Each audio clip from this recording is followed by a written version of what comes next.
Hey guys, welcome to another video. My name is Lana from millennialships.com, your place for self-care and healthy relationship advice. And today I'm going to be going over how to fight anxiety part 2.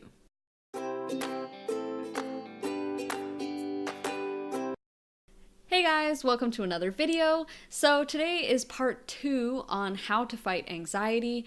My previous video talked about the 5-second rule and an anchor thought and how you can use these to calm your anxiety and trick your brain into thinking that it's actually excitement that you're feeling and not anxiousness. And so today I'm going to talk about a few other tips and tricks that I know about how to fight anxiety. So let's just get into it. So the reason why the anchor thought one works, if you haven't seen that one, maybe you guys could check out that video first.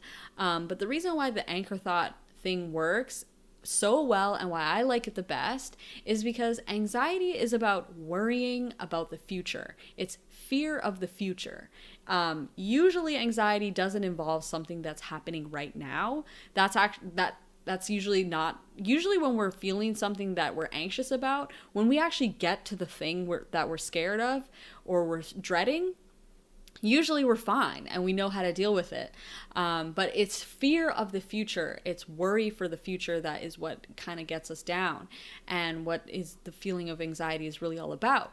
So that's why I love the anchor thought, because it changes that feeling of the future to something positive instead of something negative.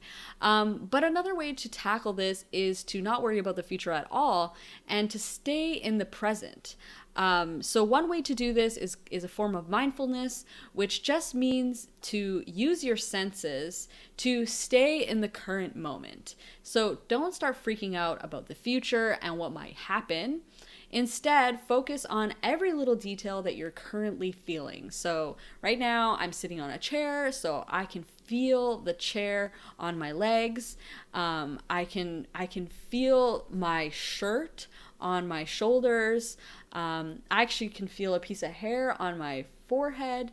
So just focus on what you can feel, focus on what you can hear, focus on what you can smell. Just focus on everything around you.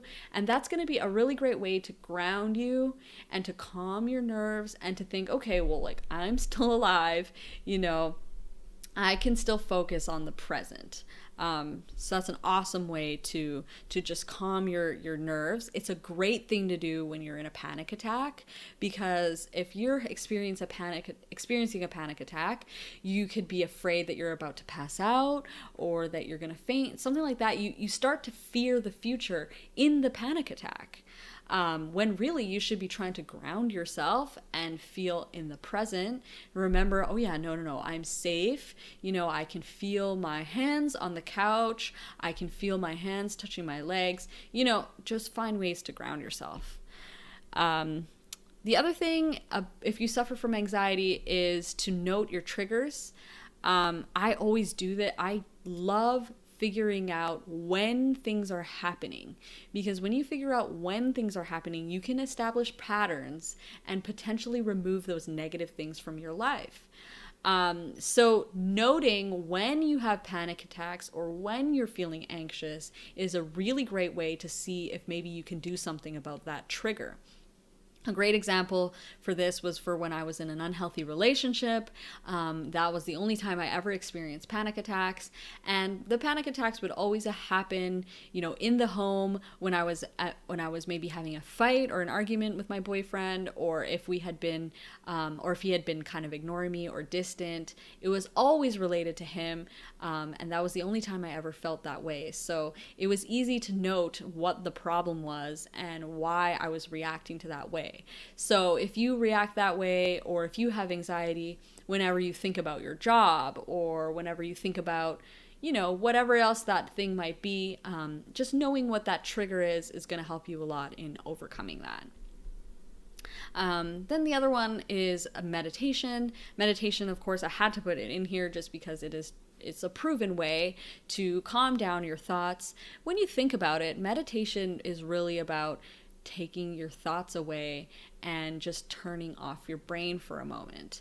And what more relief, if you suffer from anxiety, what more relief could that be than just going boop, just turn it off for a minute, take a break, take a break from all the thoughts and pick those thoughts up a little bit later. And if you practice meditation and you learn how to do it properly, that's essentially what it is. It is turning off your brain so that you don't have to worry about those thoughts, and that you can calm down. And then when you start getting back into, like when you are stop meditating, you have been so calm that you're going to be able to experience those anxious thoughts in a way less, much less intensity.